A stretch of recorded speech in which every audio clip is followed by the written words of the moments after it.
वंदे मातरम। कर्मचारी साथियों, एफएमएस 3.0 पे अपने आयकर गणना पत्र किस तरीके से आप सबमिट करेंगे ऑनलाइन, उसके संबंध में मैंने पिछले वीडियो में डिटेल में बता रखा है। इसके अलावा डीडीओ लेवल पे डीडीओ को क्या काम करना है, उन किसी भी कर्मचारी का अगर एक्सेल के रूप में डाउनलोड करना चाहें, प्रत्येक कर्मचारी की डिटेल्स, कितना उनका टैक्स बन रहा है, कितना टैक्स कट गया है और टोटल इनकम कितनी है, टैक्सेबल इनकम कितनी है, वो सारी डिटेल्स भी आप कैसे प्राप्त करेंगे, उसके संबंध में मैंने पिछले वीडियो में विस्तार से बता रखा है। और एक और वीडियो में मैंने बताया था कि डीडीओ किस तरीके से किसी भी कर्मचारी का जो भेजा हुआ या ऑनलाइन सबमिट किया हुआ गणना पत्र है, यानी 12 BB जो फॉर्म है, उसको एक्सेप्ट या रिजेक्ट कैसे करेंगे, संपूर्ण जानकारी मैंने पिछले वीडियो में बता रखी है। आज बात करेंगे कि पीडी एड वाले कार्मिक वो कैसे अपना ये सबमिट करेंगे, अपना आयकर गणना पत्र। कुछ साथियों के कमेंट भी थे कि पीडी एड वाले कैसे करेंगे। तो सबसे पहले तो आपको एफएमएस 3.0 पे जाकर के लॉगिन करना और इस तरीके से पीडीएफ जो भी पीडी एड के कार्मिक है उनके भी इस तरीके से ESS वाला ऑप्शन है वो शो हो रहा है। अब मैं आपको पहले तो कंफर्म कर दूं कि ये कार्मिक पीडी एड के हैं या नहीं है। तो इसके लिए आप यहाँ एक काम कर सकते हैं कि यहाँ जैसे गणना पत्र डाउनलोड करेंगे, यहाँ से जैसे मैं 25-26 का गणना पत्र डाउनलोड कर रहा हूँ और नॉन एस्टिमेटेड कर रहा हूँ, तो यहाँ जैसे नॉन एस्टिमेटेड डाउनलोड करेंगे तो यहाँ इनके कुछ भी नहीं आएगा। यहाँ जैसे आ रहा है ये सारा नील आ रहा है, यहाँ कुछ भी इनके डिटेल्स नहीं आ रही है। इसका मतलब ये हुआ कि इनका जो भी ये जो कार्मिक है वो पीडी एड के। दूसरा, यहाँ से 25-26 सिलेक्ट कर लें और पे स्लिप डाउनलोड करना चाहें, यहाँ से जैसे नवंबर की पे स्लिप अगर डाउनलोड करना चाहें तो यहाँ से इनकी पे स्लिप भी है वो आपके नो रिकॉर्ड आ रहा है। इसका मतलब हुआ कि ये कर्मचारी पीडी एड के हैं, तो पीडी एड के हैं तो इसलिए इनका डाटा यहाँ शो नहीं हो रहा है। इनकी GA55 और पे स्लिप निकालनी है तो आपको सब डीडीओ लॉगिन पे मिल जाएगी। तो अब इनका अगर मान लो आप ऑनलाइन गणना पत्र भरना चाहे तो कैसे करेंगे, तो इसके लिए भी यहाँ टैक्सेज का ऑप्शन है और यहाँ आपको टैक्सेज पे क्लिक करेंगे तो RITMS इस पे आपको क्लिक करना है।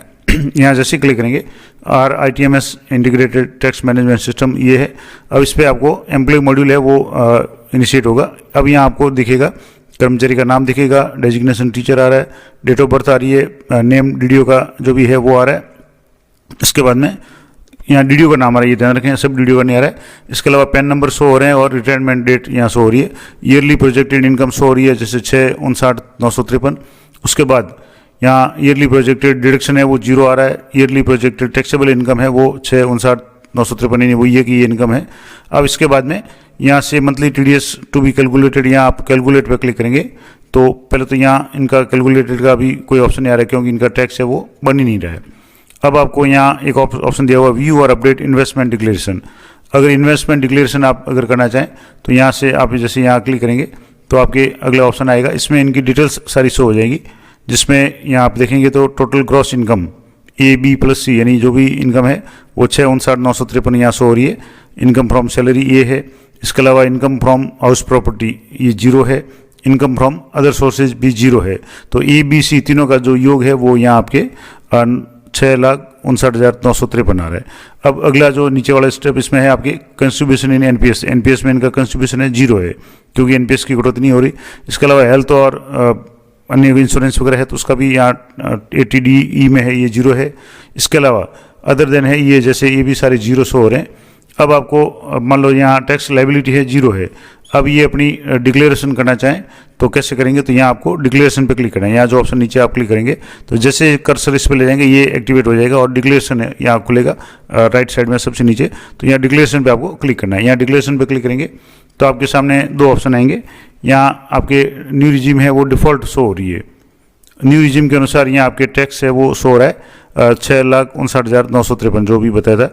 इस पे टैक्स जो बन रहा है वो है 12,997 रुपये 65 पैसे, यानी 12,997 लगभग 13,000 टैक्स बन रहा है। सरचार्ज 0 बन रहा है, हेल्थ सेस भी 0 बन रहा है।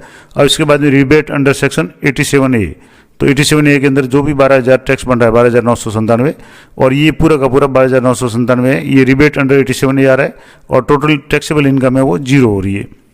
दूसरा, अगर मान लो ये कार्मिक ओल्ड रिजिम अगर सेलेक्ट करना चाहें, यहाँ से जैसे ये न्यू रिजिम है, ओल्ड अगर करना चाहें तो यहाँ से जैसे आप ओल्ड पे क्लिक करेंगे तो यहाँ ओल्ड में आपके टोटल इनकम तो होगी वो आ जाएगी 597, क्योंकि इसमें स्टैंडर्ड डिडक्शन थोड़ी कम हो जाएगी, 75 की जगह 50 हो जाएगी। इसके बाद में tax income tax on total income जो टैक्स बन रहा है वो है 31,971, यानी 31,000 टैक्स बन रहा है।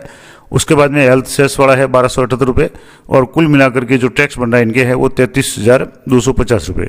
तो यानी वो न्यू रिजिम ओल्ड रिजिम में इनके बहुत ज़्यादा टैक्स बन रहा है, जबकि न्यू रिजिम में टैक्स जीरो बन रहा है। तो अब यहाँ जैसे मान लो ओल्ड रिजिम सेलेक्ट कर रहा है किसी कोई कार्मिक, तो यहाँ इनके अदर इनकम है वो भी यहाँ शो कर सकते हैं। इसके अलावा डिडक्शन फ्रॉम हाउस रेंट है, अगर छूट है तो यहाँ आप छूट ले सकते हैं। अगर आप ओल्ड रिजिम में भरना चाहें तो ये सारी डिटेल्स आपको यहाँ से मान लो यहाँ से जैसे 5,000 अगर भरना चाहें, 500 भरना चाहें, जो भी है वो आप यहाँ कर सकते हैं। इसके अलावा लीव ट्रैवल कंसेशन अगर कोई है तो वो deduction under interest of housing loan अगर है वो 80C के अंतर्गत जो भी यहाँ है, तो यहाँ जैसे 27,000 ये GPF ऐसे वगैरह की कटौती ऑटोमेटिक शो हो रही है। अन्य अगर कोई डिडक्शन है तो लाइफ इंश्योरेंस का है, पब्लिक प्रोविडेंट फंड का है, सुकन्या समृद्धि का, ट्यूशन फीस वगैरह है, जो भी है वो आप अगर यहाँ करना चाहें तो यहाँ अमाउंट है आपकी LIC है, जैसे मान लो 20,000 की LIC है तो यहाँ से आप 20,000 भर सकते हैं। इस तरीके से और भी 80D में अगर कोई डिडक्शन आपके है, खुद की है, स्पाउस की है, डिपेंडेंट की है, तो वो आप यहाँ से भर सकते हैं।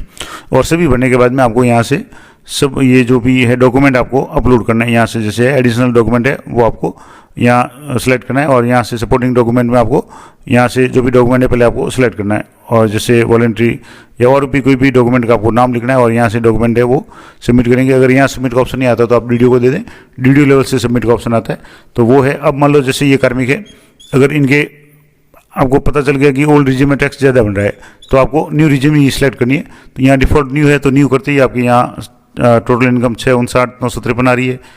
इसके बाद में जो रजिस्टेंट डिडक्शन वगैरह है उसके बाद से जो भी टैक्स बन रहा है वो 12,997, और 87 में 12,997 पूरी की पूरी है वो छूट मिल रही है, तो टैक्स जीरो बन रहा है। तो कर्मचारी सीधा न्यू रिजिम ही सिलेक्ट करेगा। तो न्यू रिजिम में आप करेंगे तो यहाँ से आपको न्यू रिजिम में करने के बाद में आपको यहाँ सबमिट पे क्लिक करना है। सबमिट पे क्लिक करेंगे तो यहाँ आपको अपना नाम है एज पर आधार, यानी आधार के अनुसार आपका जो भी नाम है वो आपको यहाँ लिखना है, और उसके बाद में वेरीफाई यानी ई-साइन करना है। तो जो नॉर्मल प्रोसेस मैंने बताया था, जो नॉर्मल कार्मिक है उनकी तरह से पीडीएड के कार्मिकों के लिए सेम प्रोसेस है, लेकिन जल्दबाजी नहीं करें। आप अच्छी तरह से आश्वस्त हो जाएं कि कौन सी रिजिम आपके लिए बेहतर है, पहली बात। दूसरा, आप अच्छी तरह से देख लें, कोई अगर आप ओल्ड रिजिम एक्सेप्ट करना चाहते हैं तो आपकी जो भी कटौतियाँ वगैरह है वो सारी देख लें, और किस रिजिम में आपको फ़ायदा हो रहा है ये जरूर चेक कर लें, और कौन सी रिजिम में कितना फ़ायदा होता है इसके संबंध में मैंने विस्तार से पूरी वीडियो बना रखें, एक एक टॉपिक पे बना रखें। 87 में मार्जिनल रिलीफ कितनी मिलेगी, 87 में रिलीफ कितनी मिलेगी, और सारे इनकम टैक्स से संबंधित पूरी एक मैंने प्ले लिस्ट बना रखी है, तो उसमें आप सारी ये वीडियो है वो देख सकते हैं। तो अब जैसे सारा सही हो तो आप अपना नाम यहाँ कर दें, उसके बाद में वेरीफाई आधार पे ई-साइन पे करेंगे तो आधार OTP आएगा, उसको सबमिट करके आप कर सकते हैं। सबमिट करने के बाद में DDO लेवल पे क्या क्या काम होगा वो मैंने पिछले वीडियो में डिटेल में बता रखा है। तो आज की वीडियो में मैंने आपको बताया कि पीडीएड के कार्मिक, खास करके जो पंचायत शिक्षक वगैरह है वो नहीं हो करके जो सामान्य कार्मिक है, जो कर्मचारी है, रेगुलर कर्मचारी है, टीचर्स वगैरह है, जिनके इनकम टैक्सेबल इनकम है, लेकिन वो ओल्ड या न्यू को कैसे सिलेक्ट करेंगे और अपना गणना पत्र है ऑनलाइन कैसे करेंगे, पूरा प्रोसेस मैंने आपको बता दिया। तो ये थी महत्वपूर्ण जानकारी अच्छी हुई लगी तो वीडियो को लाइक करें, शेयर करें। मिलते हैं नेक्स्ट वीडियो में, तब तक जय हिंद, जय भारत।